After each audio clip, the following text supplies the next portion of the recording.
തീർത്ഥാടകരായി തമ്പുരാൻ്റെ തിരുപ്പിറവിയിൽ ഈ ഇടയന്മാരോട് ചേർന്ന് യാത്രയ്ക്കായിട്ട് ഒരുങ്ങുമ്പോൾ ഞാനും നിങ്ങളുമൊക്കെ ചിന്തിക്കണം, എന്നെയും നിങ്ങളെയും ദൈവം നോക്കുമ്പോൾ നമ്മെ ഏൽപ്പിച്ചിരിക്കുന്ന ജോലികളിൽ ഒരു പുരോഹിതന നിലയിൽ എൻ്റെ പൗരോഹിത്യ ധർമ്മം അതിൻ്റെ വിശ്വസ്തയോടെ അനുഷ്ഠിക്കുവാൻ എനിക്ക് സാധിക്കുന്നുണ്ടോ? ഒരു ഗ്രഹനാഥൻ അപ്പൻ എന്ന നിലയിൽ മക്കളുടെ മുമ്പിൽ മാതൃകായോഗ്യമായി ജീവിപ്പാൻ സാധിക്കുന്നുണ്ടോ? ഒരു ജീവിത പങ്കാളി എന്ന നിലയിൽ കുടുംബത്തെക്കുറിച്ചൊക്കെ സവിസ്തരമായ സുന്ദരമായ ക്ലാസ് തോമസ് നിങ്ങൾക്ക് തന്നിട്ടുണ്ടാവും. ഒരു വിശ്വസ്തയോടുകൂടി ജീവിക്കുന്നൊരു ജീവിത പങ്കാളിയായിട്ട് എനിക്ക് ജീവിപ്പാൻ നാളിതുവരെ സാധിച്ചിട്ടുണ്ടോ? ഒരു മകൾ എന്ന നിലയിൽ എൻ്റെ മാതാപിതാക്കളുടെ ഉത്തരവാദിത്വങ്ങൾ കൃത്യതയോടെ, അല്ലെങ്കിൽ ഔദ്യോഗിക ശ്രേണികളിൽ ഞാനും നിങ്ങളും ഒക്കെ വ്യാപരിക്കുന്നവരാണല്ലോ, നമ്മുടെ കൃത്യങ്ങൾ എത്ര പൂർണ്ണതയോടുകൂടി അനുഷ്ഠിക്കുന്നു? അത് കേവലം പ്രതിഫലേച്ഛയുടെ വെളിച്ചത്തിലാണോ, അതോ സ്ഥാനമാനങ്ങൾ അലങ്കരിക്കുന്നതിന് വേണ്ടിയുള്ള ഉത്സാഹത്തിലാണോ? അതിലുപരി ഓരോ നിയോഗങ്ങളും, അത് കുടുംബസ്ഥനാവട്ടെ, ഔദ്യോഗിക സ്ഥാനമാകട്ടെ, പൗരോഹിത്യ സ്ഥാനിയാവട്ടെ, ഇതെല്ലാം എൻ്റെ തമ്പുരാൻ്റെ നിയോഗമാണെന്നുള്ള തിരിച്ചറിവോടെ, ദൈവം എന്നെ ആക്കിയിരിക്കുന്ന വിശ്വസ്തതയുടെ ഇടങ്ങളാണെന്നുള്ള തിരിച്ചറിവോടെ നമുക്ക് ജീവിപ്പാൻ സാധിക്കുന്നുണ്ടോ? ആട്ടിടയന്മാർ നമ്മുടെ കണ്ണ് തുറപ്പിക്കുന്ന സന്ധിയാണിത്. തമ്പുരാനോടൊപ്പമുള്ള യാത്ര ശ്രമകരമാണ്. രാത്രി അവർ ചെയ്യുന്ന തൊഴിൽ ജീവൻ അപകടപ്പെടുത്തുന്നതാണ്. ഒരു പക്ഷേയെങ്കിൽ അവരുടെ ജീവൻ നഷ്ടമാകാം. ഇതൊന്നും അവരെ സംബന്ധിച്ച് വിഷയമല്ല. തണുപ്പത്ത് കിടന്നാൽ ഹൈപ്പോതെർമിയ എന്ന് പറയുന്നൊരു പ്രശ്നമുണ്ട്. കടുത്ത തണുപ്പടിച്ചാൽ ചത്തുപോകാൻ. എനിക്കറിയാം, ഷിക്കാഗോയിൽ ഞാൻ ശുശ്രൂഷിക്കുമ്പോൾ ഒരു വല്യച്ഛൻ്റെ കൊച്ചുമകനായിരുന്നു രാത്രിയിൽ യാത്ര ചെയ്ത് അപകടത്തിൽപ്പെട്ട് ഒരു തണുപ്പിൽ കിടന്നുപോയി. ആരും ശ്രദ്ധിക്കാനുണ്ടായില്ല. അവസാനം ഡെഡ് ബോഡിയെ കൊണ്ട് ഹൈപ്പോതെർമിയ അടിക്കുക, തണുപ്പടിക്കുക, ശരീരം തളർന്നു പോകാൻ അത് മതി. ജീവിതം പോലും തോമസ് അപ്പോസ്തലൻ പറഞ്ഞ പോലെ അവനോടുകൂടി മരിക്കേണ്ടി വന്നാലും പോകാം എന്ന് പറഞ്ഞെങ്കിൽ ആട്ടിടയന്മാർ ജീവൻ പണയം വെച്ചുകൊണ്ട് തങ്ങളുടെ ശുശ്രൂഷ നിർവഹിക്കുകയാണ്. ജീവൻ പണയം വെച്ചുകൊണ്ടുള്ള കർമ്മമാണ് അവരവിടെ നിർവഹിക്കുന്നത്. നമ്മുടെയൊക്കെ വ്യക്തി, കുടുംബ, സമൂഹ ജീവിതത്തിൽ, ഔദ്യോഗിക തലങ്ങളിലൊക്കെ എന്നെയും നിങ്ങളെയും ഏൽപ്പിച്ചിരിക്കുന്ന ഉത്തരവാദിത്വങ്ങളിൽ ഈ ആട്ടിടയന്മാരുടെ ആത്മാർത്ഥത നമുക്ക് ഉണ്ടോ? നാം ചെയ്യുന്ന കർമ്മങ്ങളിൽ ഈ വിശ്വസ്തത നമുക്ക് പാലിക്കുവാനായിട്ട് സാധിക്കുന്നുണ്ടോ? വളരെ അപകടകരമായ ഒരു ദൗത്യമാണ് അവർ നിർവഹിച്ചുകൊണ്ടിരിക്കുന്നത്. അതെ, ഈ ആത്മശിഷ്യന്മാർ നമ്മുടെ കണ്ണ് തുറപ്പിക്കട്ടെ. വീണ്ടും ഈ ആട്ടിടയന്മാരുടെ അനുഭവങ്ങളിലേക്ക് രണ്ടാമത് കടന്നു പോകുമ്പോൾ നമുക്ക് കാണാനായിട്ട് സാധിക്കുന്നത് their commitment to വർക്കായിരുന്നു നാം ആദ്യം കണ്ടത്. their commitment to worship, ആരാധനയോടുള്ള അവരുടെ താല്പര്യം. അവർ പോവുകയാണ്. ഈ ആട്ടിൻപറ്റത്തെ മേയിച്ചുകൊണ്ടിരിക്കുന്ന ദൗത്യത്തിനിടയിലാണ് ഈ ദിവ്യമായ ദൂതും സന്ദേശവും അറിയിക്കുന്നത്. ഞാനത് ഓർമ്മിപ്പിച്ചല്ലോ. ഒരുപക്ഷെ അവർ ചെയ്യുന്ന ഈ കർമ്മത്തിന് ഒരു വിരാമമിടാനാണ് തമ്പുരാൻ വരുന്നത്. അതുകൊണ്ട് ആദ്യം അറിയിക്കേണ്ടതും അവരെ തന്നെയാണ്. നിങ്ങളുടെ അധ്വാനത്തിനൊക്കെ വിരാമമിടുകയാണ്. നിങ്ങൾ ഇനി ക്ലേശിക്കണ്ട. ജീവൻ പണയം വെച്ചുകൊണ്ടുള്ള ഈ ശ്രമകരമായ ദൗത്യം ഇനി നിങ്ങൾ തുടരണ്ട. അതിനൊക്കെ ഞാൻ അറുതി വരുത്തുകയാണ്. ഈ ലോകത്തിൻ്റെ പാപത്തെ വഹിക്കുന്ന ദൈവത്തിൻ്റെ കുഞ്ഞാടെന്ന് തോമസ് അപ്പോസ്തലൻ ഈ കർത്താവിനെ നോക്കിക്കൊണ്ട് യോഹന്നാൻ സ്നാപകൻ പറഞ്ഞെങ്കിൽ, ആ ലോകത്തിൻ്റെ പാപത്തെ വഹിക്കുന്ന, ലോകത്തിൻ്റെ മുഴുവൻ വിടുതലിന് വേണ്ടി വന്ന അറുക്കപ്പെടുന്ന ഈ കുഞ്ഞാട്, ആ കുഞ്ഞാടിൻ്റെ ജനനത്തെക്കുറിച്ച് ആദ്യം അറിയിച്ചത് ഈ ആട്ടിടയന്മാരെയാണ്. അത് തീർച്ചയായിട്ടും ദൈവത്തിൻ്റെ ഒരു നിയോഗമാണ്. അത് തീർച്ചയായിട്ടും ഒരു കാവ്യനീതിയാണ്. ആരറിയുന്നതിന് മുമ്പ് അറിയേണ്ടവര് ഈ നിഷ്കളങ്കരായ ആളുകളാണ്. അവരുടെ ഹൃദയം അത്ര ശുദ്ധമാണ്. ഒരുപക്ഷെ അവർ പലരാലും ചൂഷണം ചെയ്യപ്പെടുന്നെങ്കിലും അവരുടെ ദൗത്യ നിർവഹണത്തിൽ ഒരു അലംഭാവവുമില്ല. അവരെ വിളിച്ചവനും ആക്കിയവനും ദൈവമാണെന്നുള്ള തികഞ്ഞ അവബോധം അവർക്കുണ്ട്. ഈ രാത്രിയിൽ ശ്രമകരമായ യാത്രയ്ക്കും അധ്വാനത്തിനും പരിശ്രമത്തിനും ശേഷം ബോധമില്ലാതെ ഉറങ്ങാവുന്ന സാഹചര്യത്തിൽ അവർ സുബോധത്തോടെ കിടന്നു കർത്താവിൻ്റെ ശബ്ദത്തിനായി. കാരണം അത്ര ഹൃദയ നൈർമല്യവും ക്രിസ്തുവിൻ്റെ ശബ്ദത്തിനു വേണ്ടി, മശിഹായുടെ വരവിന് വേണ്ടി കാത്തിരുന്ന ഒരു ചെറിയ സമൂഹം. വിദ്യാഭ്യാസത്തിൻ്റെ ശ്രേഷ്ഠതയൊന്നുമില്ല, ഔദ്യോഗിക സ്ഥാനമാനങ്ങളൊന്നുമില്ല, ലോകപ്രകാരമുള്ള പദവികളൊന്നും അവർക്കുണ്ടായിരുന്നില്ല. പക്ഷെ അവർ ദൈവത്തെ അറിഞ്ഞവരായിരുന്നു. ആരാധനയ്ക്ക് വേണ്ടി സ്വയം സമർപ്പിതരായിരുന്നു. അതുകൊണ്ടാണ് ഇത് കേട്ട മാതിരി, കേട്ടപ്പോൾ തന്നെ ഈ വലിയ സന്ദേശം അവരുടെ കാതിൽ പതിച്ചപ്പോൾ തന്നെ അവർ അനുഗ്രഹത്തോടെ യാത്ര ചെയ്യുകയാണ്. എവിടേക്കാണ്? ബെത്ലഹേമിലേക്ക് യാത്ര ചെയ്യുക. കാരണം അവരോട് പറയുന്നുണ്ട് 12-ാം വാക്യത്തിൽ 2-ാം അധ്യായത്തിൽ പറയുന്നത്, നിങ്ങൾക്ക് ഒരു ശിശു ജനിച്ചിരിക്കുന്നു. അടയാളം എന്താണ്? പശുത്തൊട്ടിലിൽ കീറ്റശീലയിൽ പൊതിഞ്ഞ ഒരു കുഞ്ഞാണ്. ഒരുപക്ഷെ സാധാരണ ഞാനും നിങ്ങളുമാണ് ചിന്തിക്കും, ഈ അർദ്ധരാത്രിക്ക് ഒരു സ്വപ്നം കണ്ടത്, അതൊക്കെ ഇനി മറന്നു കളയാം. 2, ഒരു ലോകരക്ഷകന്റെ ജനനമായിരുന്നു അതെങ്കിൽ അവൻ കീറ്റുശീലയിലാണോ പൊതിയപ്പെടേണ്ടത്? അവൻ പിറക്കേണ്ടത് പുൽത്തൊട്ടിലാണോ? 100 ചോദ്യങ്ങൾ മനോമുഖരകളിൽ തെളിയുകയില്ലേ? തീർച്ചയായിട്ടും അതെങ്ങോട്ട് അശരീരി കേട്ടതാണ്. വേറെ പണിയൊന്നുമില്ല, നമുക്ക് രാവിലെ ആടിനെ മേയിച്ചു കൊണ്ട് പോകേണ്ടതാ, കിടന്നുറങ്ങാം. അവരങ്ങനല്ല ചെയ്തത്. കാരണം ദൈവത്തിൻ്റെ ശബ്ദം തിരിച്ചറിയുവാനുള്ള വിവേകം ഇന്നത്തെ ആധുനിക സമൂഹത്തിന് നഷ്ടമായിരിക്കുന്ന ഇതാണ്. തിരുവചനത്തിൻ്റെ പ്രഘോഷണം ആലയത്തിൽ നടന്നുകൊള്ളട്ടെ, എന്തെല്ലാം ചട്ടവട്ടങ്ങൾ നടന്നുകൊണ്ട്, ഇതൊന്നും നമുക്ക് പ്രശ്നമല്ല, ഇതൊന്നും എന്നെ ബാധിക്കുന്ന പ്രശ്നമല്ല, എൻ്റെ ഉള്ളിലേക്ക് ഇതൊന്നും കടക്കുകയില്ല. ഒരുപക്ഷെ ദേവാലയത്തിൻ്റെ അകത്തളത്തിൽ ഇരുന്നാൽ പോലും ഇതൊന്നും ഉള്ളിലേക്ക് കടക്കുകയില്ല. വിവേകാനന്ദൻ പറഞ്ഞതുപോലെ ക്രിസ്ത്യാനിയുടെ ഉള്ള എന്താണെന്ന് ചോദിച്ചാൽ അത് പാറ സമുദ്രത്തിൻ്റെ അടിത്തട്ടിൽ കിടക്കുന്നത് പോലെയാണ്. എന്താ അതിൻ്റെ വിശേഷം? നൂറ്റാണ്ടുകൾ കടന്നാലും എടുത്തു പൊട്ടിച്ചു നോക്കിയാൽ 1-2 ലെയർ ജലത്തിൻ്റെ അംശമുണ്ടാകും, പക്ഷെ ഉള്ളിൽ ഒരംശം പോലും ജലാംശം കടന്നില്ലുകയില്ല. ഞാനും നിങ്ങളുമൊക്കെ ഇന്ന് പരുപരുക്കൻ അനുഭവങ്ങളിലാണ് കഴിയുന്നത്. ഈ വാർത്തകളും ഈ അനുഭവങ്ങളൊന്നും നമ്മളെ ബാധിക്കുന്നില്ല. ഒരുപക്ഷെ സമാനതകളില്ലാത്ത പ്രതിസന്ധിയിൽ മനുഷ്യൻ നട്ടം തിരിയുമ്പോൾ പോലും ഈ പെരുന്നാൾ ആഘോഷത്തിന് ദേവാലയം നിറഞ്ഞു കവിയേണ്ടതല്ലേ? രാവിലെയൊക്കെ ആളുണ്ടായിരുന്നു, ഞാൻ സമ്മതിക്കുന്നു. ഞാൻ പറയുകയാണ്, പലപ്പോഴും വരും ദിവസങ്ങളിൽ മെഴുകുതിരി ഉരുകുന്നത് പോലെ നമ്മുടെ മനമുരുകിക്കൊണ്ട് തോമസ് അപ്പോസ്തലന്റെ മധ്യസ്ഥയിൽ അഭയം പ്രാപിച്ചുകൊണ്ട് ഈ അനുഗ്രഹ തീർത്ഥാടക സമൂഹത്തിൻ്റെ ഭാഗമായി തീരുവാൻ നമുക്കൊക്കെ സാധിക്കണം. അവിടെയാണ് പെരുന്നാൾ ആഘോഷം പൂർണ്ണമാകുന്നത്. നമ്മുടെ ഉള്ളിൽ ക്രിസ്തുവിൻ്റെ തിരുപ്പിറവിക്കായി ഒരു അനുഗ്രഹീതമായ വാഞ്ചയുണ്ടാവണം. അട്ടിടയന്മാരെ ഭരിച്ചതാ. അവർ ഒരുപക്ഷെങ്കിൽ ഒരു ബോധവുമില്ലാതെ ഉറങ്ങുണ്ടെന്ന അർത്ഥ നട്ടപ്പാതിരയ്ക്ക് തമ്പുരാൻ്റെ ഒരു മൃദുസ്വരം കേട്ടപ്പോൾ അവർ എഴുന്നേൽക്കുകയാണ്. മലാഖമാരുടെ അനുഗ്രഹീതമായ ഗാനത്തിൻ്റെ ഈരടികൾ എല്ലാ മാധ്യമങ്ങളും, ഇവിടെയൊക്കെ ലൈവ് ഉണ്ട്, എല്ലാ മാധ്യമങ്ങളും അന്നേ തമ്പുരാൻ ഉപയോഗിക്കുന്നുണ്ട്. അവിടെ സംഗീത സാന്ദ്രമായിരുന്നു ആ മലാഖമാരുടെ പാട്ടുകൾ, അവിടെ അനുഗ്രഹകരമായ സാന്നിധ്യമായിരുന്നു. എല്ലാ മാധ്യമങ്ങളും തമ്പുരാനും അവിടെ ഉപയോഗിക്കുന്നുണ്ട്. ഇതുകൊണ്ട് ഈ മാധ്യമങ്ങളിലൂടെ ദൈവത്തിൻ്റെ ദൂത് അവരിലേക്ക് സന്നിവേശിപ്പിക്കുകയായിരുന്നു. നമുക്കൊന്ന് കാതോർക്കാൻ സാധിക്കുമോ? നമുക്കൊന്ന് കാതോർക്കാൻ സാധിക്കുമോ? തമ്പുരാൻ്റെ ജനനത്തിൻ്റെ ശബ്ദത്തിന് വേണ്ടി ഒന്ന് കാതോർക്കാൻ. ജീവിതത്തിൻ്റെ തിരക്കിട്ട പരിപാടികൾക്കിടയിൽ ഞാനും നിങ്ങളും അറിഞ്ഞു ബോധപൂർവം വിസ്മരിക്കുക ദൈവശബ്ദത്തിന്. പലപ്പോഴും ദൈവശബ്ദത്തിന് കാതോർക്കുവാൻ, ആരാധനയിലേക്ക് ഒരു അടുത്തു വരുവാൻ നമുക്ക് സാധിക്കുമോ? ഈ പെരുന്നാൾ നമ്മെ ആരാധനയിലേക്ക് കൊണ്ടെത്തിക്കേണ്ടതാണ്. അവിടേക്ക് പോവുകയാണ്, തമ്പുരാൻ്റെ സന്നിധിയിലേക്ക്. ശ്രമകരമാണ് യാത്ര. അവർ പാർക്കുന്ന ഇടത്തു നിന്ന് അനേക കാതം ദൂരമുണ്ട് യാത്ര. രാത്രിയിൽ തന്നെ അവർ യാത്ര തുടരുകയാണ്. കാരണം ഒട്ടും അവർ കമാന്തിക്കാൻ സാധിക്കുകയില്ല, കാത്തിരിക്കാൻ പറ്റില്ല. നേരം പുലരട്ടെന്നവർ ചിന്തിച്ചില്ല. മാലാഖമാർ അവരെ വിട്ടുപോയ ഉടൻ അവർ യാത്ര പുറപ്പെടുകയാണ്. ഒരുപക്ഷെങ്കിൽ അതും ശ്രമകരമാണ്. തങ്ങളെ ഏൽപ്പിച്ചിരിക്കുന്ന ഈ ആട്ടിൻപറ്റത്തെ ഇട്ടേച്ചു പോയാൽ ഒരുപക്ഷെങ്കിൽ അത് എന്തെങ്കിലും അനർത്ഥത്തിൽപ്പെട്ടാൽ ജീവൻ പോലും പോകും. കാരണം വലിയ പവർഫുള്ളായിട്ട് ആളുകളാ, മാഫിയ സംഘമാ അതിൻ്റെ പിന്നിലുള്ളത്. കൊന്നുകളയും അവർ, വെച്ചേക്കുകയില്ല ഭൂമിക്ക് മുകളിൽ. ഒരുപക്ഷെ തിരിച്ചു വരുമ്പോൾ അതൊക്കെ ചിലപ്പോൾ തോന്നിയതായിരിക്കും. ഒന്നും കണ്ടില്ലെങ്കിൽ തിരിച്ചു വരുമ്പോൾ തൊഴിൽ നഷ്ടപ്പെടും. പല സാധ്യതകളാണ് ഉള്ളത്, പല സാധ്യതകളാണ് അവരുടെ പിന്നിലുള്ളത്. പക്ഷെ ഇതൊന്നും അവരെ സംബന്ധിച്ച വിഷയമല്ല. തൊഴിൽ നഷ്ടപ്പെട്ടോട്ടെ, ജീവൻ നഷ്ടപ്പെട്ടോട്ടെ, മറ്റുള്ളവർ ഞങ്ങളെ അപഹസിച്ചോട്ടെ, ഇതൊന്നൊരു വിഷയമല്ല. അവർക്കൊറ്റ ലക്ഷ്യമേ ഉള്ളൂ, അവനെ കാണണം, അവനെ കാണണം. ആ കേട്ട ദൂത് തമ്പുരാൻ്റെ തിരുപ്പിറവിയാണെന്നുള്ള വിശ്വാസത്തിലാണ്, പരീക്ഷണത്തിനല്ല പോകുന്നത്. ഞാനും നിങ്ങളും ആത്മീയ കാര്യങ്ങളിലൊക്കെ പലപ്പോഴും വ്യാപരിക്കുമ്പോൾ ഒന്ന് ശ്രമിച്ചു നോക്കാം, നഷ്ടമൊന്നുമില്ലല്ലോ, ഒന്ന് പോയി നോക്കാം, ഇല്ലേ? അല്ല, ഞങ്ങൾക്ക് അവനെ കാണണം, അവൻ മിശിഹായാണ്. സമ്പൂർണ്ണ വിശ്വാസത്തോടുകൂടി തമ്പുരാൻ്റെ തിരുപ്പിറവിയുടെ സാക്ഷിയാകാൻ പോകുന്ന ആട്ടിൻപറ്റമാണ്. ഈ ആട്ടിൻപറ്റത്തോടൊപ്പം നമുക്ക് യാത്രയും ചെയ്യുമോ? അപകടകരമായ യാത്രയാണ്. വഴിത്താരകൾ സുഗമമല്ല, പോകുന്ന ഇടങ്ങൾ സുഗമമല്ല. കൊള്ളക്കാരുണ്ടാവാം, ഒരുപക്ഷെ ഇതുപോലെ വന്യമൃഗങ്ങളുടെ സാധ്യതയുണ്ടാവാം, ഒക്കെ അവിടെയുമുണ്ട്. പതിയിരിക്കുന്ന അപകടം, കെണിയിരിക്കുന്ന പതിയിരിക്കുന്ന ഇടങ്ങളിലൂടെ അവരുടെ യാത്ര. പക്ഷെ അതൊന്നും അവരെ ബാധിക്കുന്നില്ല. കാരണം അവർക്കൊറ്റ ലക്ഷ്യമേ ഉള്ളൂ, തമ്പുരാൻ്റെ തിരുപ്പിറവിയുടെ സദ്വാർത്ത.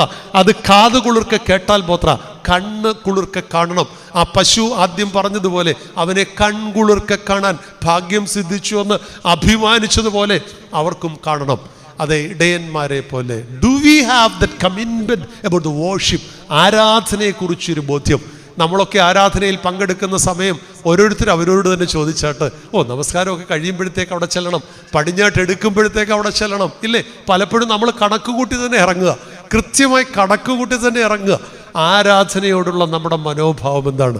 ഈ തമ്പുരാൻ്റെ തിരുപ്പിറവിയിൽ ഈ ആട്ടിടയന്മാരോട് ചേർന്ന് നിന്നുകൊണ്ട് ഞാനൊന്നും ചോദിക്കണം, എനിക്കെൻ്റെ വർക്കിനോടുള്ള കമ്മിറ്റ്മെൻ്റ് എന്താണ്? തൊഴിലിനോട്, ചെയ്യുന്ന പ്രവൃത്തിയോട്, ഏൽപ്പിച്ചിരിക്കുന്ന നിങ്ങളുടെ ദൗത്യത്തെക്കുറിച്ചുള്ള നിർവഹണത്തിൽ എൻ്റെയും നിങ്ങളുടെയും മനോഭാവം എന്താണ്? 2, ആരാധനയോടുള്ള ദൈവബന്ധത്തിലുള്ള എൻ്റെ ബോധ്യം എന്താണ്? ദൈവത്തെ മാനിക്കുന്നവനെ ദൈവം മാനിക്കും. ദൈവത്തെ മാനിക്കുന്ന ശമൂവേൽ പ്രവാചകന്റെ പുസ്തകം 2-ാം അധ്യായത്തിൽ പറയുന്നതാണ്, ദൈവത്തെ മാനിക്കുന്നവനെ ദൈവം മാനിക്കും. ദൈവത്തെ നിന്ദിക്കുന്നവനെ ദൈവം എല്ലാവരുടെയും മുമ്പിൽ നിന്ദാപാത്രമാക്കും. ഞാനും നിങ്ങളും നിന്ദാപാത്രമായി തീരാതെ വന്ദിക്കപ്പെടണമെങ്കിൽ, ആദരിക്കപ്പെടണമെങ്കിൽ, മാനിക്കപ്പെടണമെങ്കിൽ ദൈവത്തിൻ്റെ മുമ്പിൽ നമുക്കൊരു കമ്മിറ്റ്മെൻറ്റ്, ആരാധനയോടൊരു കമ്മിറ്റ്മെൻ്റ് ഉണ്ടാവണം. ആട്ടിടയന്മാരുടെ 2ാമത്തെ സവിശേഷത അതാണ്, 2ാമത്തെ പ്രത്യേകത അതാണ്, ശ്രേഷ്ഠമായ അനുഭവം അതാണ്. ആരാധനയോടെ ദൈവബന്ധത്തിലുള്ള സൂക്ഷ്മമായ അനുഗ്രഹകരമായ ഒരു അടുപ്പം, അതെ, അവൻ ലോകരക്ഷകനാണെന്നുള്ള ബോധ്യത്തോടുകൂടി ഉള്ള ഒരു ഇടപെടലും പ്രവർത്തനവുമാണ്. പെട്ടെന്ന് ഞാൻ നിർത്തുകയാണ്. 3ാമത്തെ ആട്ടിടയന്മാരുടെ സവിശേഷത എന്താണെന്ന് വെച്ചാൽ, their commitment to the fellow workers, കൂടെ ജോലി ചെയ്യുന്നവരെ കുറിച്ച് ചേർത്ത് നിർത്തുന്ന ഒരു മനോഭാവം. കൂടെ ഏതെങ്കിലും ഒരാളായിരിക്കും ഈ വാർത്ത കേട്ടത്. ആദ്യം കേട്ടപ്പോൾ വിചാരിച്ചാൽ മതി, നോക്കിയപ്പോൾ എല്ലാം കൂർക്കം വലിച്ച് കിടന്നുറങ്ങുക.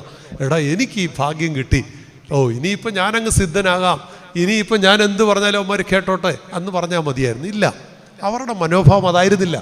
ഈ ഒരുത്തൻ കേട്ടെങ്കിൽ അവൻ പെട്ടെന്ന് തട്ടി ഉണർത്തി എല്ലാവരെയും, അവരുടെ കൂടെയുള്ളവരെ കുറിച്ചുള്ള ഒരു കരുതൽ, അവരെ ചേർത്ത് നിർത്താനുള്ളൊരു കരുതൽ. എത്ര മനോഹരമായൊരു കാഴ്ചപ്പാടാണ്, എത്ര സുന്ദരമായൊരു കാഴ്ചപ്പാടാണ്. അവർ പോകുവാൻ ഒരുങ്ങിയപ്പോഴും നമുക്ക് ഒന്നിച്ചു പോകാം.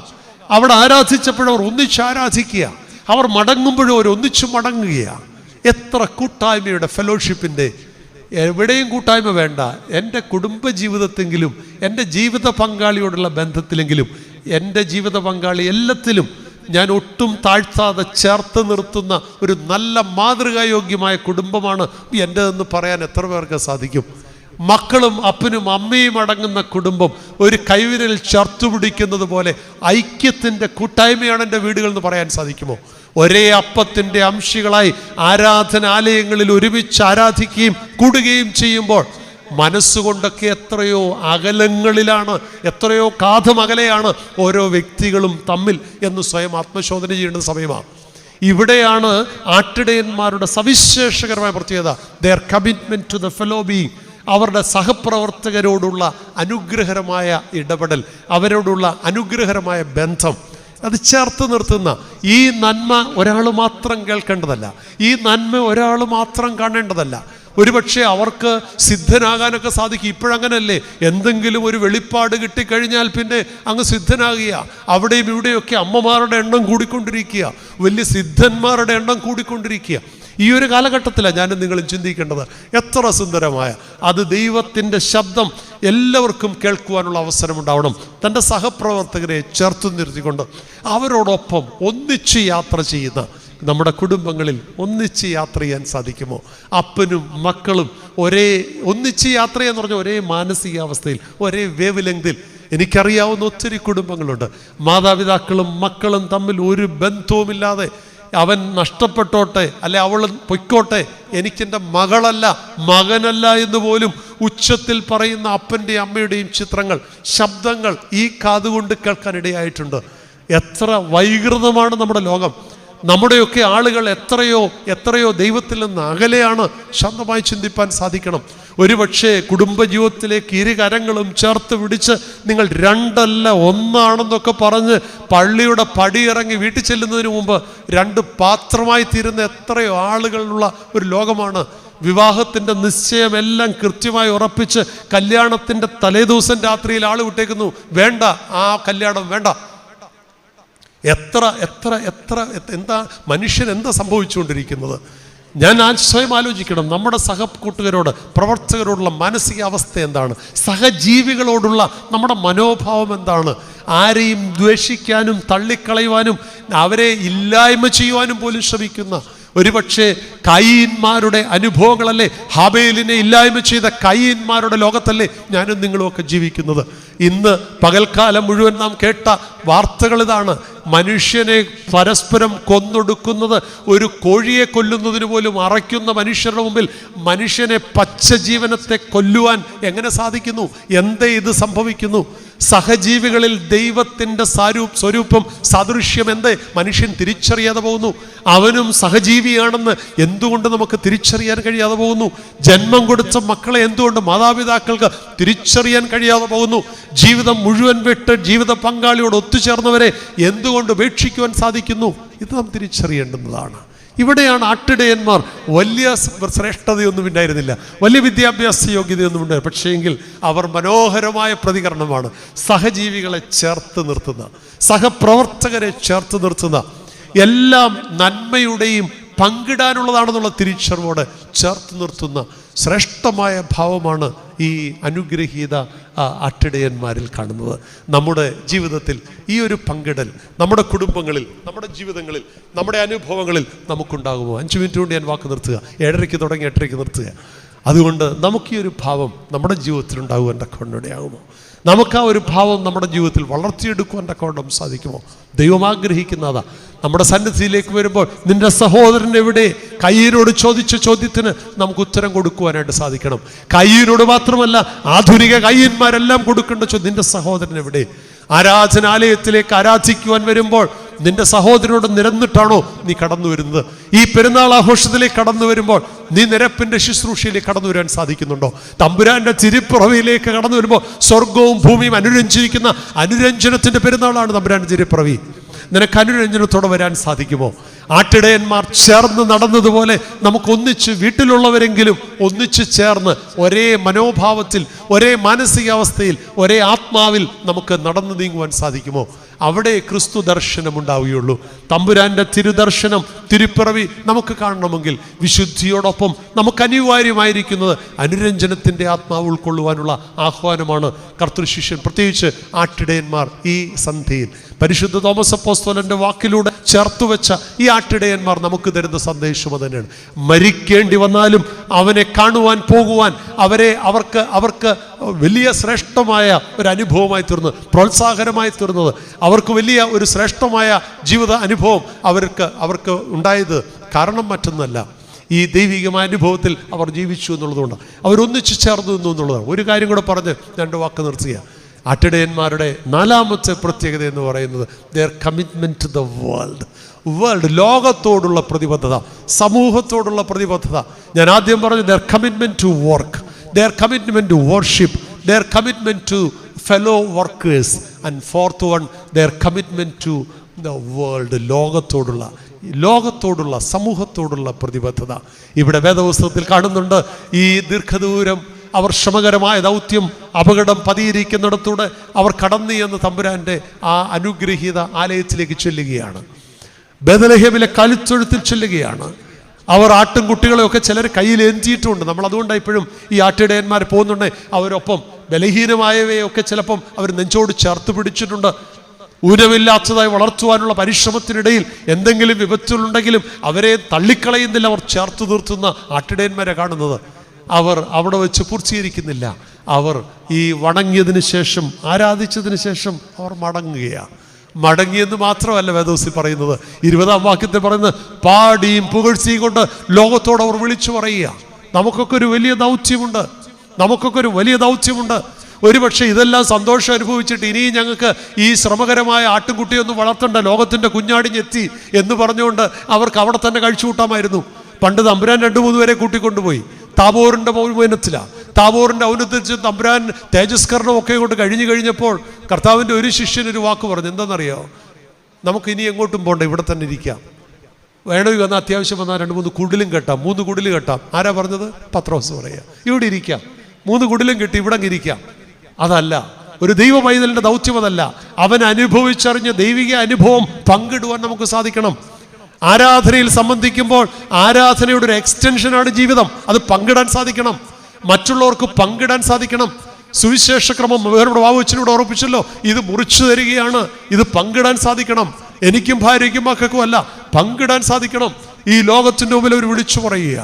എത്ര ശ്രേഷ്ഠമായ അനുഭവമാണ്. നമുക്ക് ഈ ദൈവിക അനുഭവം പങ്കിടാൻ സാധിക്കുന്നുണ്ടോ? ഇത് നമുക്ക് ചുറ്റുമുള്ള ആളുകളുടെ ഇടയിലൊക്കെ ഈ പങ്കിടലില്ല. അവർ സ്വയമായിട്ട് ആർജിച്ചുകൊണ്ട് വലിയ സിദ്ധന്മാരായിട്ട് തീരാൻ സാധിക്കുക, അവർ കോടീശ്വരന്മാരാൻ സാധിക്കുക.